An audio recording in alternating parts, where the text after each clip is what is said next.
Have you ever had a moment when everything in your life felt just right? That was me. I truly believed I had found my person. Our relationship started like a dream, full of laughter, late-night talks, silly inside jokes, and quiet comfort.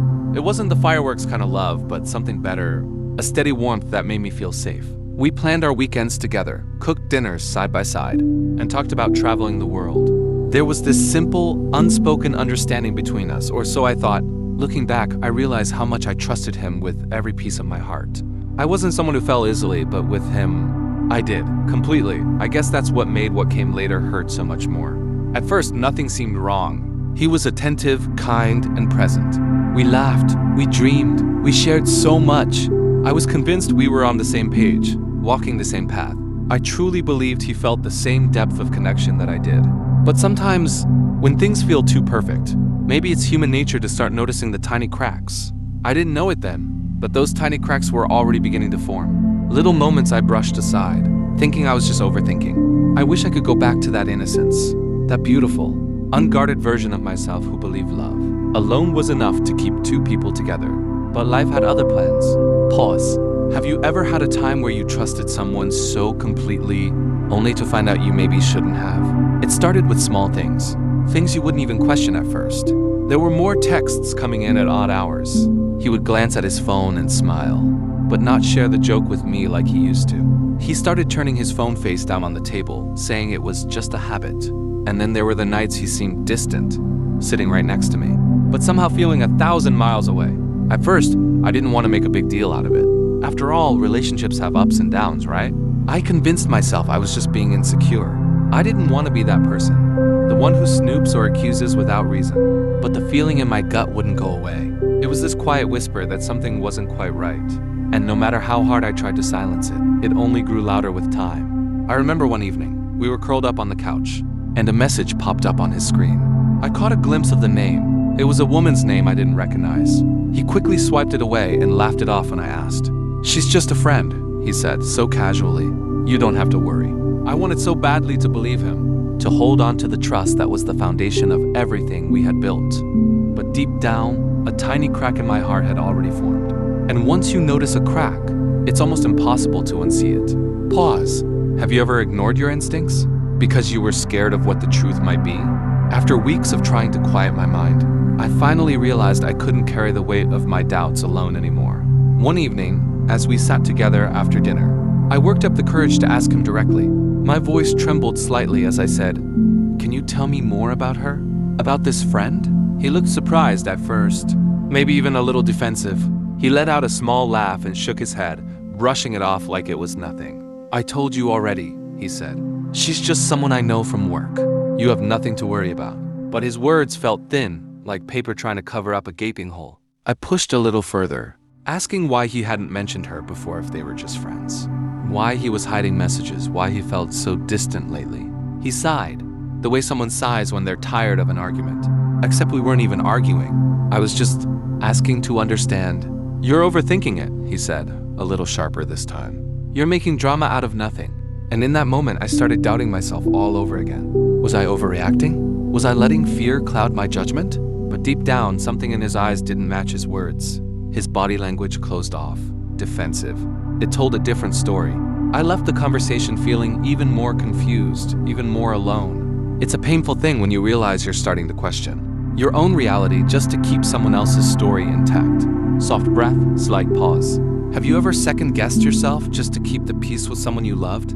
After that night, something shifted in me. I didn't want to be the person who snooped or doubted blindly, but I also couldn't keep ignoring the aching feeling in my chest. I started noticing small things. The way he would turn his phone face down when we were together. How he suddenly had late work nights that never seemed to happen before. I wasn't looking for trouble. Truly, I wasn't. I just needed clarity, closure, something real to hold on to. One afternoon, when he left his phone unattended on the kitchen counter, I hesitated. I stood there, heart pounding so loud I thought I could hear it echoing in the empty room. I told myself I shouldn't look. I told myself that trust means giving space. But then I remembered how broken I felt every time he brushed off my concerns. How small I felt for even caring. I opened his messages, just one conversation, and there it was. Messages to her. Long, emotional conversations. Jokes they didn't share with me. Plans to meet up for coffee, just the two of them. Ones he never mentioned. No clear admission of anything terrible, but enough to see that I wasn't crazy. Enough to know that boundaries were being crossed, even if he wouldn't admit it. My hands shook as I put the phone down. I felt hollow, like a shell of myself. It wasn't just the words on the screen. It was the realization that I wasn't even part of his inner world anymore. Softer, emotional breath. Have you ever found something you wished you hadn't, but deep down already knew? That night I couldn't sleep. Every time I closed my eyes, the words from their messages replayed in my mind, louder than any noise outside. I wasn't angry, not at first. I was sad, deeply, profoundly sad. Sad for the person I used to trust.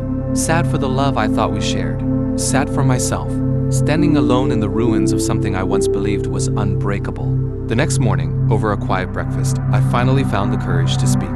My voice was calm, but my heart raced like a drum. I told him what I saw. I told him how I felt. The confusion, the hurt, the growing distance between us. At first, he denied it. "It's nothing," he said. "You're reading too much into it," he insisted. But the tremble in his hands gave him away. The way he avoided my eyes, the way he fumbled for words. In that moment, it wasn't just about the messages anymore. It was about trust and how easily it can be shattered when honesty is lost. He eventually admitted that he had been talking too much to her. He said it was innocent. He swore he loved me, but the damage was already done. I realized that love isn't just about saying the right things. It's about showing up even when it's uncomfortable. It's about choosing your partner every single day without hidden corners. Soft emotional breath. Have you ever confronted someone and realized their words hurt less than their actions? After our conversation, something shifted between us, something I couldn't quite fix, no matter how much I wanted to. He tried to move on like nothing had happened. He sent sweet texts, planned little dates, made jokes to lighten the mood. But for me, the laughter felt hollow. Every smile I gave him felt forced. Every hug felt a little colder than the last. Because once trust is broken, even love struggles to find its way back home. I started questioning everything. Not just him, but myself. Was I overreacting? Was I being too harsh, too unforgiving? Late at night, I would sit on the edge of our bed, staring out the window, wondering where we lost each other. I missed the version of us that existed before the doubt, before the fear, before the ache. I tried harder than I probably should have. I wanted to believe that love was enough to heal us. But deep down, I realized something. You can forgive words, you can forgive mistakes, but it's hard, almost impossible, to rebuild trust when the person who hurt you doesn't truly understand the depth of what they broke. The aftermath wasn't loud. It wasn't angry. It was quiet. Just two people drifting apart in the silence, unable to bridge the gap anymore. Soft, reflective pause. Have you ever stayed longer than you should have, hoping things would go back to the way they used to be? Looking back now, I realized the hardest part wasn't what he did. It was learning to trust myself again, to believe in my instincts, to know that it's okay to walk away from someone, even if you still love them. For a long time, I thought forgiveness meant staying. I thought healing meant pretending it never happened. But real healing, real strength, sometimes looks like letting go. Letting go of the idea that someone else's choices define your worth. Letting go of the hope that things will magically go back to how they once were. Letting go, even when your heart wishes it could hold on. I've learned that relationships are built on trust. And when trust shatters, it takes more than just apologies to rebuild it. It takes honesty, consistency, a willingness to understand the pain caused. Without that, sometimes love just isn't enough. I still believe in love. I still believe in forgiveness. But now I also believe in listening to my heart. When it tells me that staying would mean losing pieces of myself. Soft, reflective pause. Thank you for letting me share my story with you. It wasn't easy to open up like this, but if it helps even one person feel less alone, then it was worth it. Gentle, heartfelt invitation. If you've ever faced a moment like this, where your heart and your mind were pulling you in two different directions, I would love to hear your story. What would you have done if you were in my place? Please share your thoughts in the comments below. And if this story resonated with you, don't forget to like, subscribe, and join our little community here, where real stories, real emotions, and real healing matter.